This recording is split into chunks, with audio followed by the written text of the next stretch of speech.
दौर में मैं आशा करती हूँ आप अपने घर में स्वस्थ एवं सुरक्षित होंगे।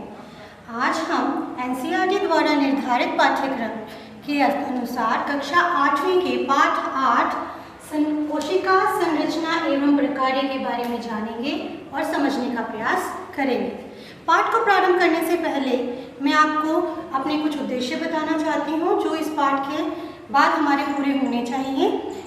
इस पाठ के खत्म होने के बाद विद्यार्थी इतने सक्षम होंगे कि वह ये बता सकें कि कोशिका क्या होती है तथा वह ये भी बता पाएंगे कि विभिन्न प्रकार की कोशिकाएं होती हैं तथा पादप और जंतु कोशिकाओं में वह अंतर स्पष्ट कर पाएंगे।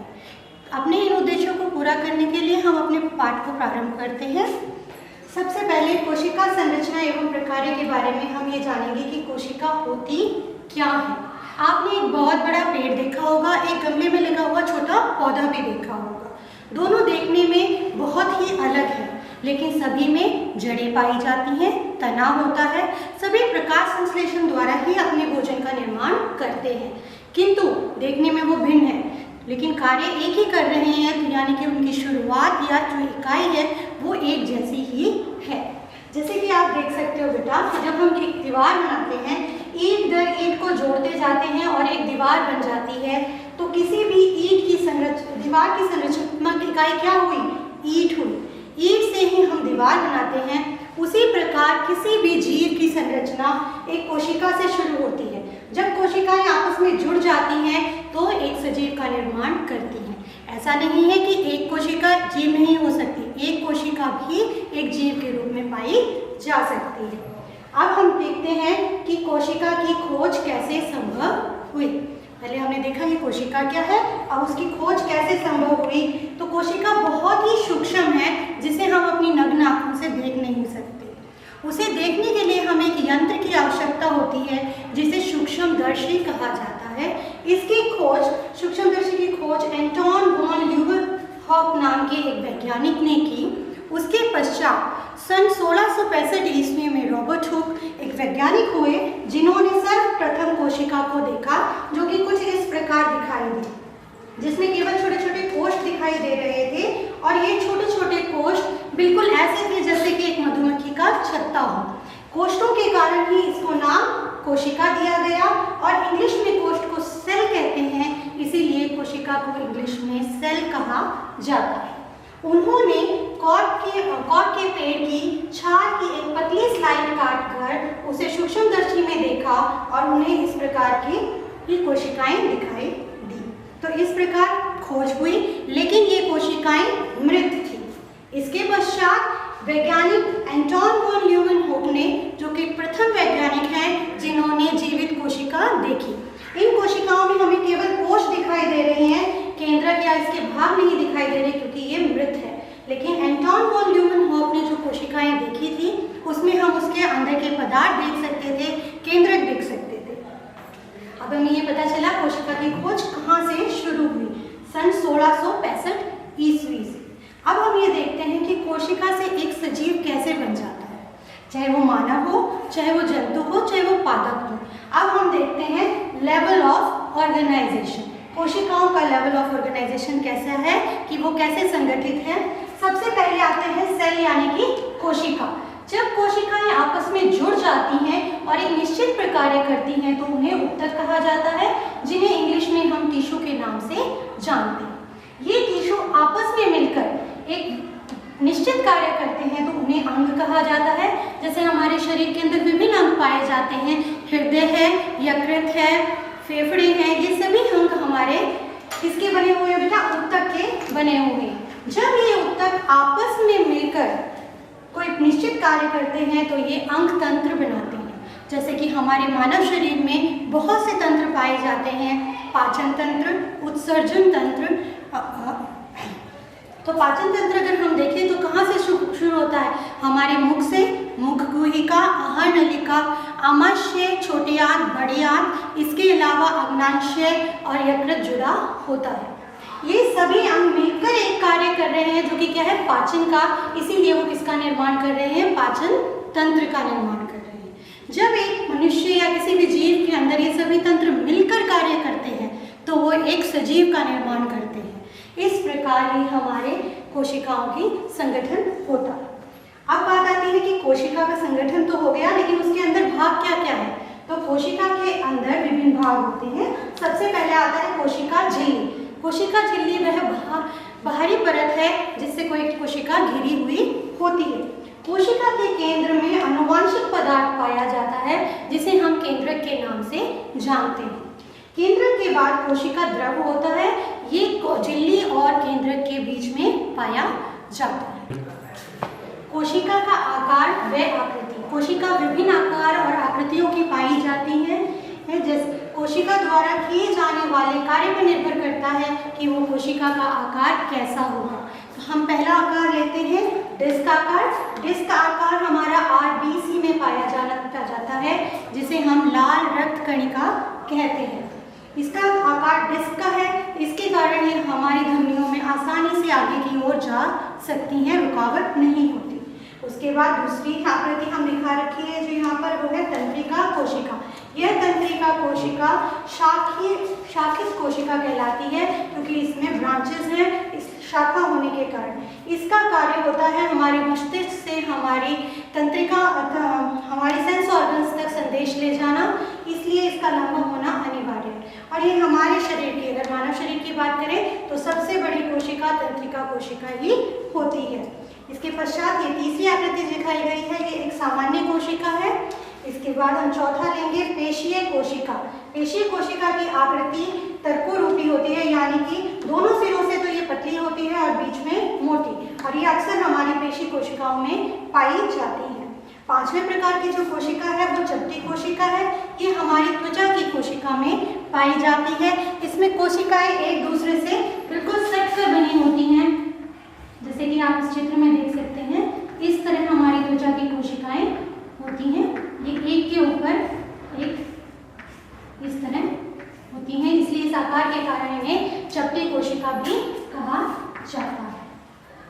कोशिका का आकार सदैव एक जैसा नहीं रहता, कुछ कोशिकाएं ऐसी हैं जो अपना आकार बदल लेती हैं। अब हम बढ़ते हैं, कोशिका जो आकार बदल सकती हैं वह दो कोशिकाएं हैं। एक तो श्वेत रक्त कोशिका यानी श्वेत रक्त कणिका जो हमारे शरीर में पाई जाती है, जिसकी आकृति कुछ ऐसी होती है। दूसरा है अमीबा। अमीबा एक सूक्ष्म जीव है, ये एक कोशिकीय जीव है और ये अपने भोजन को ग्रहण करने के लिए अपने इन पादपों को बदल सकता है, इसीलिए इसकी आकृति बदलती रहती है। अभी हमने पढ़ा कोशिका की विभिन्न आकृतियों के बारे में, कितनी प्रकार की कोशिकाएं होती हैं, उनके आकार कैसे होते हैं और कौन कौन सी कोशिकाएं अपना आकार बदल सकती हैं। अब हम आगे पढ़ेंगे कि विभिन्न आकारों की कोशिकाएं कौन कौन सी हैं। आकार का अर्थ है यहाँ पर साइज, कितने साइज की कोशिका है। सबसे छोटी कोशिका जो जीवों में पाई जाती है वो है माइक्रोप्लाज्मा। ये एक रोगकारक जीव है और इसका आमाप होता है 0.1 माइक्रोन। ये सबसे छोटी कोशिका है जीव जगत में। सबसे बड़ी कोशिका जंतुओं में जो पाई जाती है वो है शुतुरमुर्ग का अंडा, जिसका आमाप 17 सेंटीमीटर होता है। ये सबसे बड़ी कोशिका है। जितने भी अंडे पाए जाते हैं वे सभी एक कोशिकीय होते हैं, लेकिन शुतुरमुर्ग का अंडा सबसे बड़ा होने के कारण ये कोशिका सबसे बड़ी कोशिका कहलाती है। अब हम अपने शरीर की बात करें तो हमारे शरीर में सबसे छोटी कोशिका कौन सी है और सबसे बड़ी कोशिका कौन सी है। तो सबसे छोटी कोशिका RBC यानी कि लाल रक्त कणिका होती है, और जो सबसे बड़ी कोशिका है वो तंत्रिका कोशिका है। ये एक प्रकार की शाखीय कोशिका है क्योंकि इसे संदेश हमारे मस्तिष्क से हमारी सेंस ऑर्गन्स तक लेके जाने होते हैं। इतनी लंबा फासला कवर करना होता है, इसीलिए ये कोशिकाएं लंबी होती हैं और मानव शरीर की सबसे बड़ी कोशिका तंत्रिका कोशिका है। अब संख्या के आधार पर जीवों का भी वर्गीकरण किया गया है कि उनमें कितनी कोशिकाएं हैं। तो हम सबसे पहले देखें तो जिन जीवों में एक कोशिका होती है उन्हें हम एक कोशिकीय जीव कहते हैं। उदाहरण के लिए अमीबा, पैरामीशियम, यूग्लिना, ये सभी एक जीवीय कोशिकीय हैं। एक ही कोशिका इनके जीवन के हर प्रकार को संपन्न करने में सक्षम है, इसीलिए इन्हें एक कोशिकीय जीव कहा जाता है। जबकि जितने बड़ी कोशिका जिन जीवों में अधिक कोशिकाएं पाई जाती हैं, एक से अधिक, उन्हें बहुकोशिकीय जीव कहा जाता है। जैसे मनुष्य और जानवर जो हमारे जीव जगत में पाए जाते हैं वो अधिकतर बहुकोशिकीय जीव हैं। बच्चों, अब हमने जैसे जाना कि सबसे बड़ी कोशिका कौन सी है और हमारे शरीर की सबसे छोटी कोशिका कौन सी है, तो अब हम ये देखते हैं उस कोशिका के अंदर होता क्या है, उसकी संरचना किस प्रकार होती है। तो हम कोशिका की संरचना देखते हैं। तो कोशिका की संरचना को हम दो भागों में बांट सकते हैं। पहली है कोशिका भित्ति, जो कि एक मृत भाग होता है। ये पादप कोशिका में ही पाई जाती है, जंतु कोशिकाओं में एक कोशिका भित्ति नहीं होती। कोशिका भित्ति के अलावा जो दूसरा भाग आता है वो है कोशिका द्रव। ये एक जीवित भाग है। ये फिर चार भागों में तोड़ा जा सकता है: कोशिका झिल्ली, केंद्रक, जीवद्रव और रिक्तिका। अब हम एक एक को इस चित्र के द्वारा पढ़ेंगे, ठीक है बच्चों। ये एक पादप कोशिका है। इसमें जो आपको ये बाहरी आवरण दिखाई दे रहा है ये कोशिका भित्ति है। ये क्या कहलाती है? कोशिका भित्ति। ये केवल पादप कोशिकाओं में पाई जाती है, जंतु कोशिकाओं में नहीं पाई जाती। इसका कार्य दृढ़ता प्रदान करना है। जैसे कि पौधे एक ही जगह पर अपनी जड़ों से जुड़े हुए होते हैं, वो एक जगह से दूसरी जगह नहीं जाते। विकट परिस्थितियां होने पर भी, तेज हवा, आंधी तूफान, उन्हें वहीं पे रहना होता है, तो ये उन्हें दृढ़ता प्रदान करती है और एक मृत कोशिका है। जैसे आपने देखा भी होगा, पेड़ों की छाल बहुत सख्त होती है, ये मृत कोशिका की बनी हुई होती है। इसके बाद जो भाग आता है वो है कोशिका झिल्ली। ये किसमें पाया जाता है? पादप कोशिका में भी और जंतु कोशिकाओं में। पादप कोशिकाओं में ये कोशिका भित्ति द्वारा ढका हुआ होता है, लेकिन जंतु कोशिका में ये ढका हुआ नहीं होता। ये जो आपको अंदर की रेखा दिखाई दे रही है ये है कोशिका झिल्ली। कोशिका झिल्ली बेटा अर्धप्राग्मय कहलाती है, यानी कि सेमी परमिएबल। सेमी परमिएबल का मतलब ये पोरस होती है, इसमें छेद होते हैं जो अपने अंदर से पदार्थ को आने या जाने देती है, लेकिन सिलेक्टिव का मतलब कुछ ही पदार्थों को अपने अंदर जाने देती है और आने देती है। तो अब हम अगर इस कोशिका झिल्ली का आकार बना के देखें तो ये वसा के कणों, ये वसा के कण है बेटा।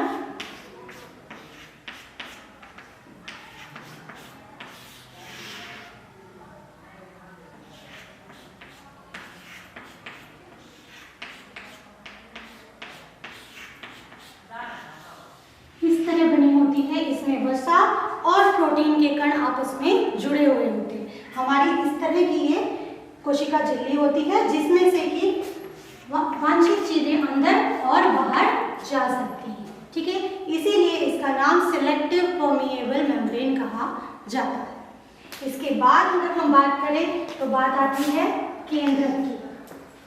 कोशिका के मध्य में केंद्रक पाया जाता है, लेकिन पादप कोशिका में केंद्रक कभी भी मध्य में नहीं होता। इसका स्थान रिक्तियों द्वारा घेरा गया होता है। पादप कोशिकाओं में बड़ी बड़ी रिक्तियां होती हैं, इसीलिए इनका केंद्रक केंद्र में न होकर थोड़ा हटकर होता है। और केंद्रक क्या कहलाता है? कोशिका का मस्तिष्क कहलाता है। केंद्रक क्या कहलाता है? कोशिका का मस्तिष्क कहलाता है, क्योंकि यही निश्चल हमारे आनुवंशिकता इसी के अंदर होती है। डीएनए, आरएनए, ये धागे रूपी संरचना होती है जिसे क्रोमेटिन मटेरियल कहा जाता है। ये केंद्रक के अंदर पाया जाता है। अब हम अगर केंद्रक को अलग से बनाकर देखें कि केंद्रक देखने में कैसा होता है या उसकी संरचना कैसी होती है, तो केंद्रक की बाहरी आवरण पूर्ण नहीं होता, बीच में से टूटा हुआ होता है, ताकि पदार्थ इसके अंदर जा सके और बाहर आ सके। केंद्रक के अंदर एक छोटी सी केंद्रिका होती है। इसका आवरण तो मेम्ब्रेन का बना होता है, जो कि बीच में से टूटा हुआ है ताकि पदार्थ अंदर और बाहर जा सके, और बीच में केंद्रिका होती है। इसके बीच में धागे रूपी संरचनाएं पाई जाती हैं, जिन्हें क्रोमेटिन या क्रोमोसोम कहा जाता है। यही आनुवंशिकता को एक पीढ़ी से दूसरी पीढ़ी में ले जाती है। इसीलिए मनुष्य, जैसे कि आपने देखा होगा, आप अपने मम्मी पापा को ही रिजेंबल करते हैं, उनसे आपकी शक्ल मिलती है, अपने दादा क्योंकि उनकी आनुवंशिकता आपके अंदर आई है, तो एक कोशिका से दूसरी कोशिका में स्थानांतरित होती है। तो ये केंद्रक का आकार है। इसमें पादप कोशिकाओं में ये किनारे पे होता है, कभी भी बीच में नहीं पाया जाता, लेकिन जंतु कोशिका में ये सदैव बीच में पाया जाता है। उसके बाद आती है रिक्तिका। रिक्तिका एक खाली स्थान है, जैसे कि इसमें दिखाई दे रहा है। पादप कोशिकाओं में ये बड़ा होता है ताकि इन्हें हल्का रख सके। जंतु कोशिकाओं में ये रिक्तिकाएं बहुत छोटी होती हैं क्योंकि उनका कोई इतना कार्य नहीं है, लेकिन पादपों को हल्का बनाए रखने के लिए, उन्हें दृढ़ता प्रदान करने के लिए ये रिक्तियों का आकार बड़ा होता है। इसके अलावा झिल्ली और केंद्रक के बीच में जो द्रव्य पाया जाता है उसे जीव द्रव कहते हैं। जो यहाँ द्रव पाया जाता है उसे जीव द्रव कहा जाता है। जीव द्रव्य के अंदर बहुत सारे और कोशिकांग पाए जाते हैं जिनका कार्य निश्चित होता है, जो कोशिका को जीवित रखने में और उसके प्रकार्य को करने में मदद करते हैं। अब हम एक एक करके पढ़ेंगे कि जीव द्रव के अंदर कौन कौन सी कोशिकांग होते हैं और उनके क्या कार्य हैं। अब हम कोशिका संरचना में आगे बढ़ते हुए देखते हैं कि कोशिका द्रव्य क्या है। कोशिका द्रव्य वह पदार्थ है जो कोशिका झिल्ली और केंद्रक के बीच में पाया जाता है। ये जेलीनुमा संरचना है। इसके अंदर बहुत से अंग पाए जाते हैं जिन्हें हम कोशिकांग कहते हैं। वह इस प्रकार है: माइटोकॉन्ड्रिया, राइबोसोम, गोल्गी और रिक्तिका। अब इस चित्र में हम देखें तो ये चित्र जहाँ मैंने ए लिखा है ये हमारी माइटोकॉन्ड्रिया है। इसकी अगर संरचना हम देखें तो कुछ इस प्रकार होती है।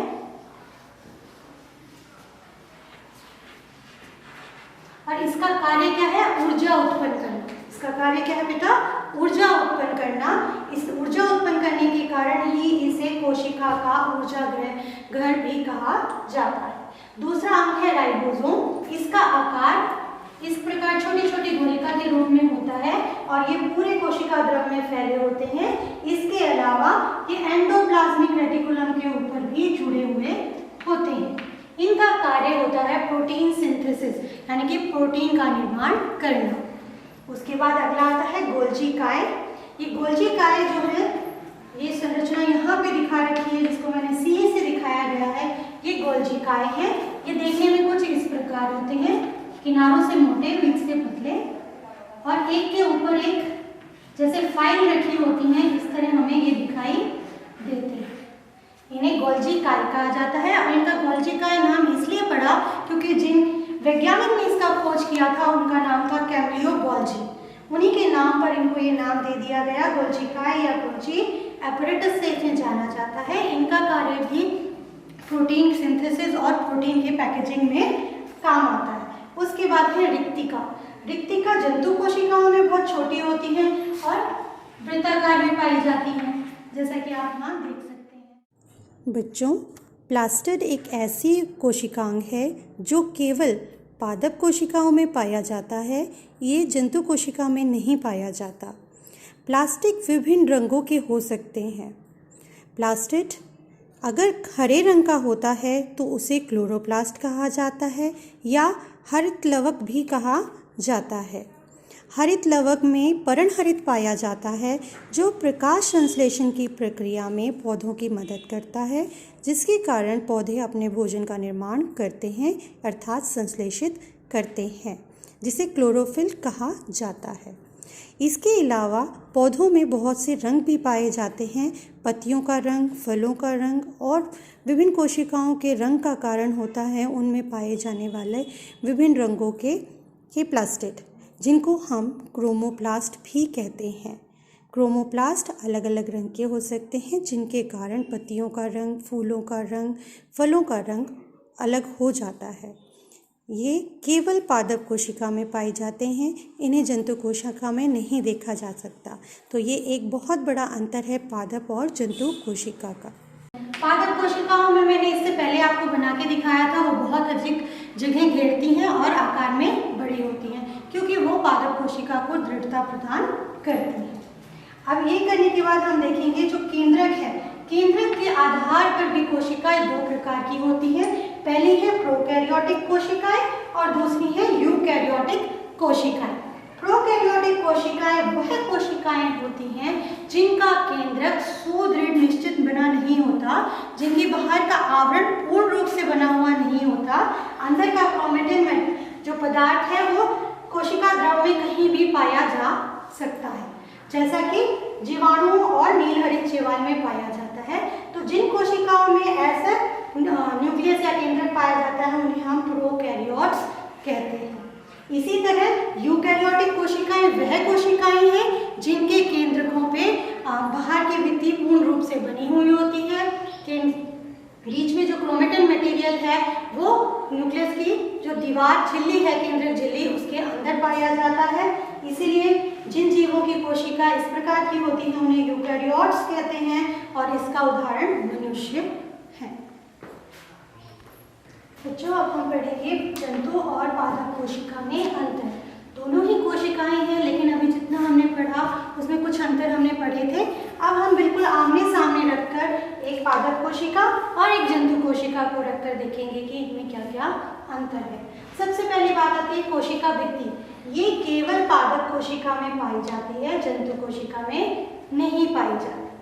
कोशिका झिल्ली ये पादप कोशिका में भी पाई जाती है और जंतु कोशिका में भी पाई जाती है। उसके बाद आता है केंद्रक। केंद्रक दोनों ही कोशिकाओं में पाया जाता है, लेकिन इनकी स्थिति अलग होती है।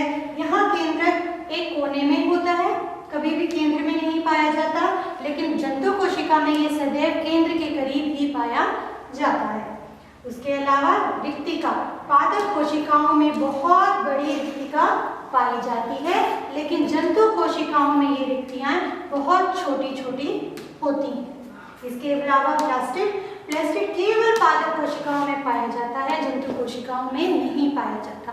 प्लास्टिड के अंदर क्लोरोफिल पाया जाता है, जो कि एक रंग का वर्णक है, जिसके कारण पौधे अपना प्रकाश संश्लेषण कर पाते हैं और भोजन का संश्लेषित करते हैं। तो प्लास्टिड केवल किसमें पाया जाता है? पादप कोशिकाओं में। ये रंग प्रदान करता है। ऐसे अगर हरे रंग का होता है तो हम इसे क्लोरोप्लास्ट कहते हैं। अगर ये किसी और रंग का होता है तो हम उसे क्रोमोप्लास्ट के नाम से जानते हैं। लेकिन पादप कोशिकाओं में ऐसा कुछ भी नहीं होता, कोई प्लास्टिड नहीं पाया जाता। अब इस तालिका के रूप में हम इसके अंतरों को देखने की कोशिश करते हैं। ये कोशिका के भाग दिखाए गए हैं, ये पादप कोशिका के बारे में बताया गया है और यहाँ जंतु कोशिकाओं के बारे में। कोशिका भित्ति पादप कोशिकाओं में उपस्थित होती है, लेकिन जंतु कोशिकाओं में अनुपस्थित होती है। कोशिका झिल्ली पादप कोशिकाओं में उपस्थित होती है, जंतु कोशिका में भी उपस्थित होती है। केंद्रक पादप कोशिका में भी उपस्थित है, जंतु कोशिका में भी उपस्थित है, लेकिन इनकी स्थिति अलग है। ये एक और होते हैं, किसी भी एक तरफ होंगे, केंद्र में कभी नहीं पाए जाएंगे। लेकिन जंतु कोशिका में केंद्रक हमेशा केंद्र में ही पाया जाता है। केंद्रक झिल्ली पादप कोशिकाओं में भी उपस्थित होती है और जंतु कोशिकाओं में भी उपस्थित होती है। उसके बाद प्लेस्टिड केवल पादप कोशिकाओं में उपस्थित होते हैं, जंतु कोशिकाओं में ये उपस्थित नहीं होते, क्योंकि इनके अंदर हरा वर्ण क्लोरोफिल या और रंगों के रंग होते हैं, जिन्हें क्रोमोफिल या क्रोमोप्लास्ट कहा जाता है। रिक्तिका बहुत बड़े आकार में पादप कोशिका में पाई जाती है, क्योंकि ये उसे दृढ़ता प्रदान करती है, और जंतु कोशिकाओं में ये बहुत छोटे आकार में पाई जाती है, क्योंकि इनका इतना कार्य नहीं होता। तो अब ये हमारे पास स्पष्ट है कि पादप कोशिकाएं जंतु कोशिकाओं से किस प्रकार विभिन्न है। बच्चों, अब पाठ के अंत में हम पादप कोशिका का चित्र बनाना सीखते हैं, क्योंकि ये बहुत अनिवार्य है। ये चित्र अक्सर परीक्षाओं में पूछा जाता है, तो इसकी रचना हमें आनी अनिवार्य है। तो स्टेप बाय स्टेप आप मुझे देखें और सीखें कि हम इसे किस प्रकार बनाएंगे। इसको बनाने का बहुत ही सरल तरीका है। पहले आप एक वृत्त खींचेंगे। वृत्त के अंदर आप जैसे मैं आप बना रही हूँ उसी प्रकार 7 रेखाएं खींचेंगे। इन 7 रेखाओं को जोड़कर, जैसा कि आपको स्क्रीन पे दिखाई दे रहा है, पादप कोशिका की बाहरी रेखा यानी कि कोशिका भित्ति तैयार हो जाएगी।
इसके पश्चात हम केंद्र में न बनाकर थोड़ा सा हटकर एक छोटा वृत्त बनाएंगे। ये वृत्त केंद्रक है हमारा। इस केंद्रक के बाहर हम एंडोप्लाज्मिक रेटिकुलम बनाएंगे।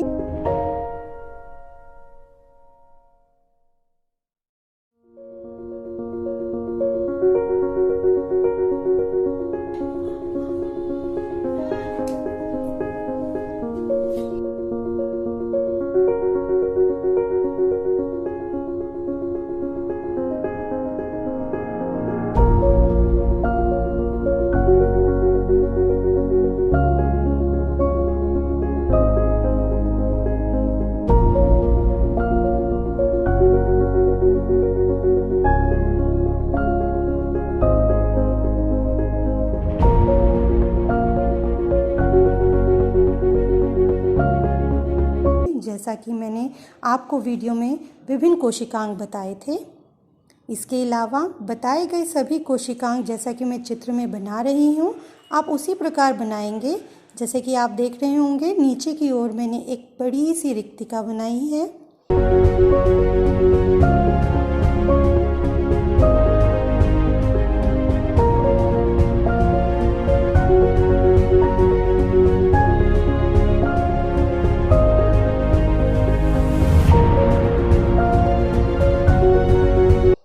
इसके अलावा गोल्जिकाय, प्लास्टिड, माइटोकॉन्ड्रिया, इन सभी अंगों को राइबोसोम इन्हें बनाएंगे। इस प्रकार आपका पादप कोशिका का चित्र तैयार हो जाएगा।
जिस प्रकार मैं इस चित्र को लेबल कर रही हूँ, आप भी इसी प्रकार इसे लेबल करेंगे और इसके सभी भागों को अच्छी तरह याद करेंगे।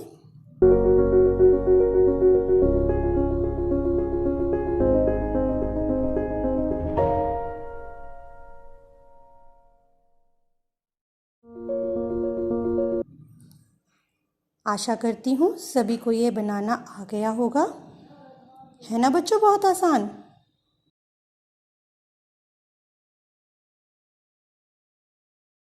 बच्चों, जैसे अभी हमने पाठ पढ़ा कोशिका संरचना एवं प्रकार्य, इसमें हमने देखा कि कोशिका एक बहुत सूक्ष्म आकार की होती हैं जिन्हें हम अपनी आंखों से नहीं देख सकते। तो आज हम प्रयास करेंगे उनको देखने का एक प्रयोग द्वारा, जिसमें कि हम प्याज की झिल्ली लेंगे, क्योंकि इसकी झिल्ली बहुत ही पतली होती है, इसे हम आसानी से इसका एक टेम्पररी माउंट बना सकते हैं।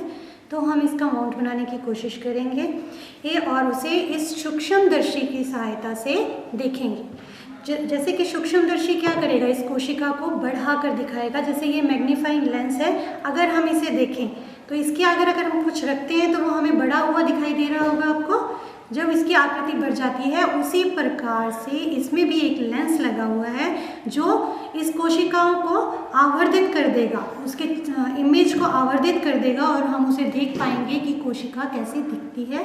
इस प्याज की झिल्ली में हम बहुत आसानी से देख पाएंगे कि कोशिका भित्ति कैसी है, केंद्रक कैसे होता है, कहाँ पर होता है। इसके अलावा हमें बड़ी बड़ी रिक्तियाँ भी दिखाई देंगी। तो हम प्रयास करते हैं इस माउंट को बनाने का। उसके लिए जो हमें आवश्यक सामग्री चाहिएगी वो इस प्रकार है। स्टेन करने के लिए सेफ्रॉन की आवश्यकता होती है, लेकिन अनुपस्थिति के कारण हम मिथाइल ब्लू सॉल्यूशन ले रहे हैं। ये भी एक तरह की डाई है, इसका भी उपयोग किया जा सकता है। इसके अलावा हमें एक ब्रश चाहिएगी, एक dissecting needle, chopper, watch glass, slide, cover slip, filter paper, beaker water के साथ, और रॉ मटेरियल हमारा सबसे मेन प्याज। इस प्याज को हम क्या करेंगे बेटा, चक्कू की सहायता से 4 भागों में काट लेंगे। उनमें से फिर हम एक पतली प्याज की परत लेंगे और इस परत को थोड़ा सा यूँ दबाएंगे। ऐसे दबाने से ये झिल्ली इससे अलग हो जाएगी और फोर्सेप की सहायता से हम इस झिल्ली को इसमें से अलग करने का प्रयास करेंगे।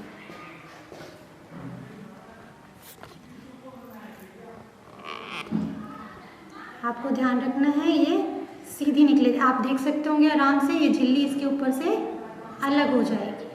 ये कुछ इस प्रकार से दिखाई देगी आपको। इस झिल्ली को हम एक वॉच ग्लास में डाल देंगे जिसमें कि हमने पहले से पानी डाल रखा है। हमें कोशिश करनी है कि ये मुड़े ना। इसे हम पानी में डालकर कुछ समय के लिए छोड़ देंगे। उसके पश्चात ब्रश की सहायता से हम इसे उठाकर सेफ्रोनिन में डाल देंगे, जिसमें कोशिका को कम से कम 2 से 3 मिनट तक छोड़ा जाएगा। 2 से 3 मिनट छोड़ने पर ये जो सेफ्रोनिन डाई है ये कोशिकाओं द्वारा अवशोषित कर ली जाएगी और हम आसानी से देख पाएंगे कोशिका भित्ति को और केंद्र को। इसे 2 से 3 मिनट के लिए हम कवर इस वॉच ग्लास में ही छोड़ देंगे। 2 या 3 मिनट पश्चात हम एक स्लाइड लेंगे। ये कांच की एक पट्टिका होती है जिसे हम स्लाइड कहते हैं बेटा। इस स्लाइड पर ध्यान से बिल्कुल इस झिल्ली को फोर्सेप की सहायता से उठाएंगे।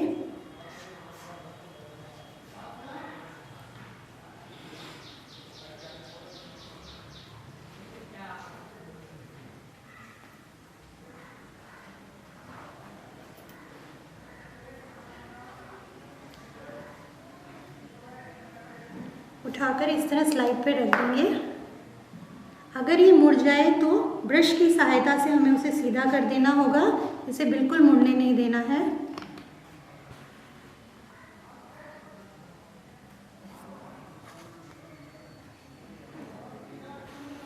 अब इसमें अगर आपके पास ग्लिसरीन उपस्थित है तो आप कुछ बूंदे ग्लिसरीन की डालेंगे। अगर वो आपके पास उपस्थित नहीं है तो आप जल भी डाल सकते हैं। उसके पश्चात हम एक कवर स्लिप लेंगे। ये भी एक कांच की वर्गाकार पट्टिका होती है जो बहुत ही पतली होती है। इसे हम डाइसेक्टिंग नीडल की मदद से इसके ऊपर इस तरह रखेंगे कि इसमें कोई हवा ना आए। इस तरह टेढ़े करते हुए हम इसके ऊपर इस तरह रख देंगे।